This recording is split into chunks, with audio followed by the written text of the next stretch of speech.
नमस्कार, स्वागत आहे तुमचं मंगल किचन तडका या यूट्यूब चॅनल मध्ये। आज मी तुम्हाला चटपटीत गोड आंबट आरोग्यदायी अशी कवठाची चटणी कशी बनवायची आहे ते दाखवणार आहे। तेव्हा तुम्ही माझा व्हिडिओ शेवटपर्यंत बघा आणि माझ्या चॅनलवर नवीन असाल तर माझ्या चॅनलला सबस्क्राइब करा, शेजारील बेल आयकॉनवर क्लिक करा जेणेकरून मी जे व्हिडिओ अपलोड करेल त्याचं नोटिफिकेशन सर्वात अगोदर तुम्हाला पाहायला भेटेल। चला आता आपण कवठाची चटणी कशी बनवायची आहे ते बघूया। इथे मी 2 कवठ घेतलेला आहे, त्याच्यानंतर 1 वाटी गूळ किसून घेतलेला आहे।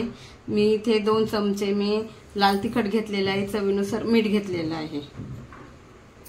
आता आपल्याला कवठ फोडून घ्यायचा आहे।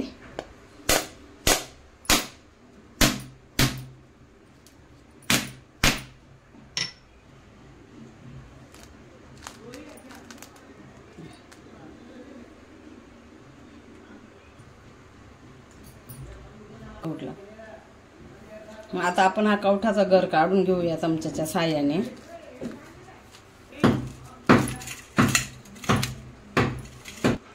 हे बघा 1 वाटी गर झालेला आहे।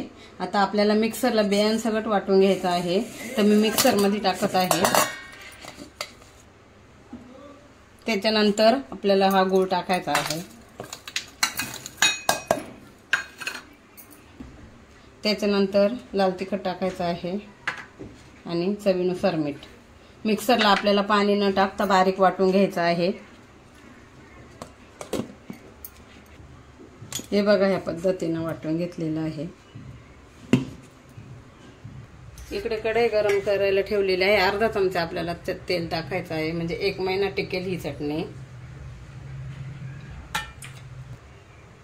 आपल्याला चांगली गरम करून घ्यायची आहे।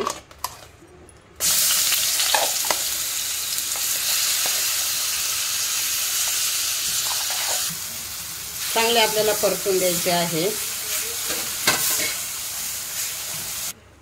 2 मिनिट आपण चांगली व्यवस्थित परतून घेऊया, म्हणजे खराब नाही होणार, पूर्ण 1 महिना टिकेल ही चटणी।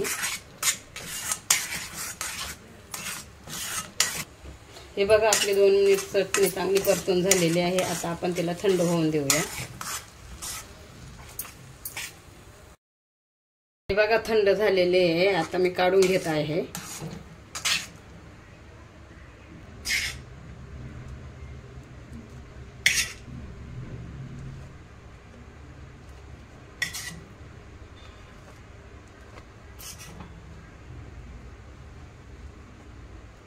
हे बघा आपली कवठाची चटणी मी काढून घेतलेली आहे आणि तुम्ही काचेच्या बरणीमध्ये ठेवा, म्हणजे 1 महिना टिकेल ही चटणी। आणि ही चटणी चपाती बरोबर किंवा ब्रेड बरोबर पण छान लागते आणि एकदम पौष्टिक आहे।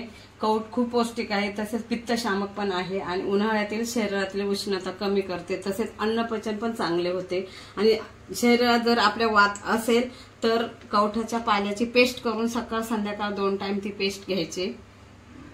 आणि तुम्हाला माझा व्हिडिओ आवडल्यास माझ्या चॅनलला लाईक करा, शेअर करा, सबस्क्राइब करा। पुन्हा भेटूया आपण पुढच्या नवीन व्हिडिओमध्ये, तोपर्यंत धन्यवाद।